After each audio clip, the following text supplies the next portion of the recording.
grew up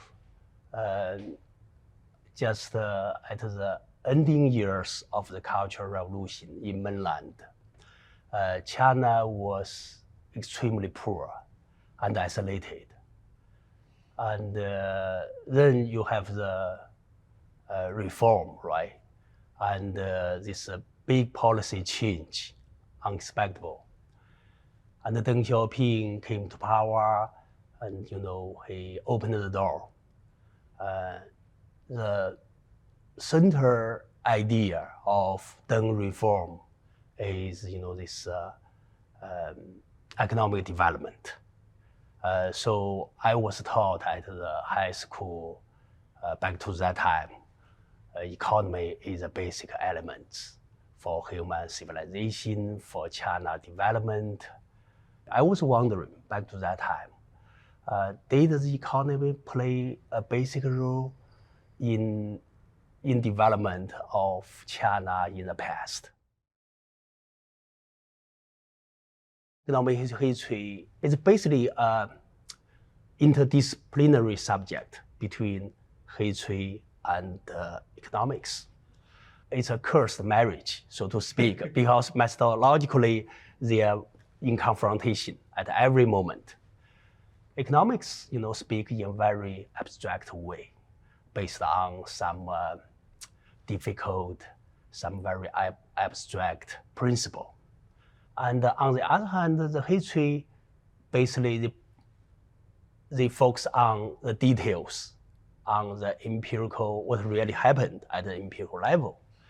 I think this challenge, based on this, disciplinary confrontation, make economic history is really a fantastic subject, because you have always remind you, when you're heading for one direction, you have to remind yourself, wait a moment, what the other side will tell you.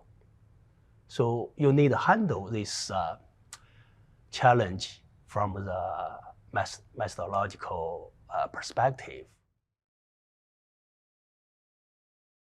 Let me use history as an example. This profession of historian look like a cook. You need to assemble the materials, right? The very highly qualified materials in the kitchen. But you need to rely upon your own wisdom. You need to find your own recipe to provide these delicious dishes. So at the first step, you need to learn from your colleagues. You need to learn from the social scientists.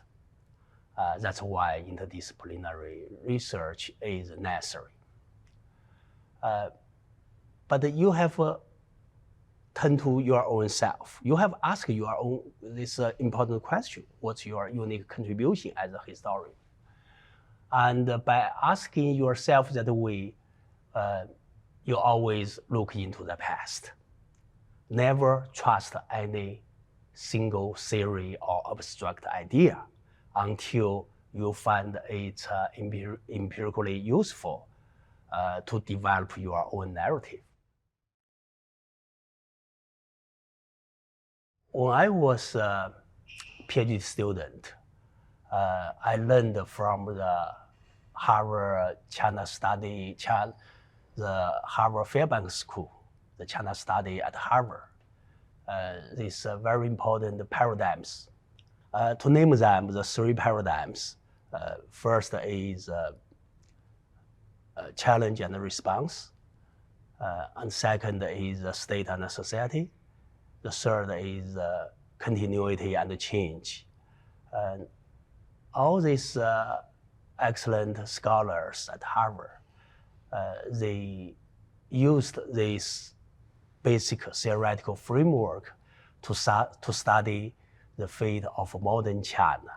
I'm curious about, whether it's feasible to apply these three theoretical framework in the study of traditional China, pre-modern China.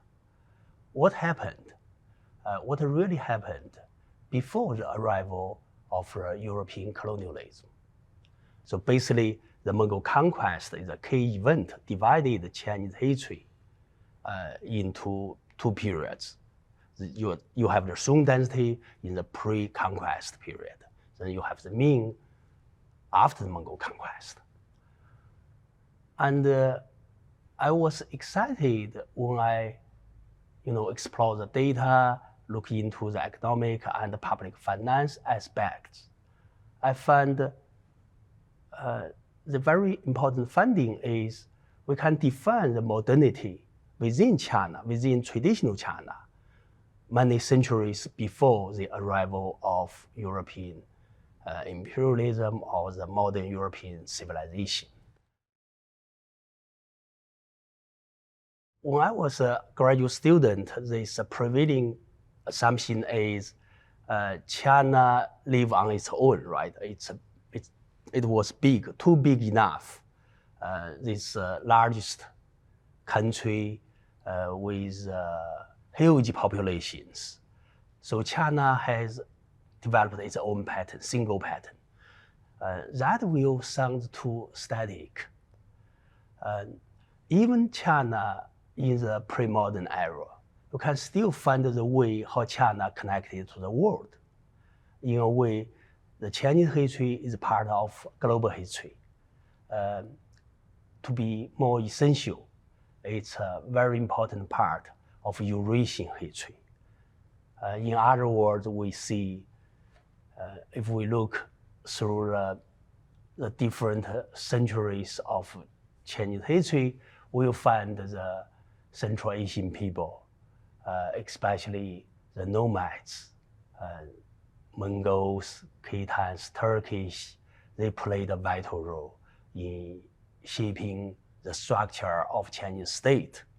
We find the similar pattern that China faced a challenge, this essential challenge, and had to respond. And that response also changed the Chinese civilization itself in terms of the relationship between state and society, in terms of how do you define the nature of Chinese civilization, continuity and change.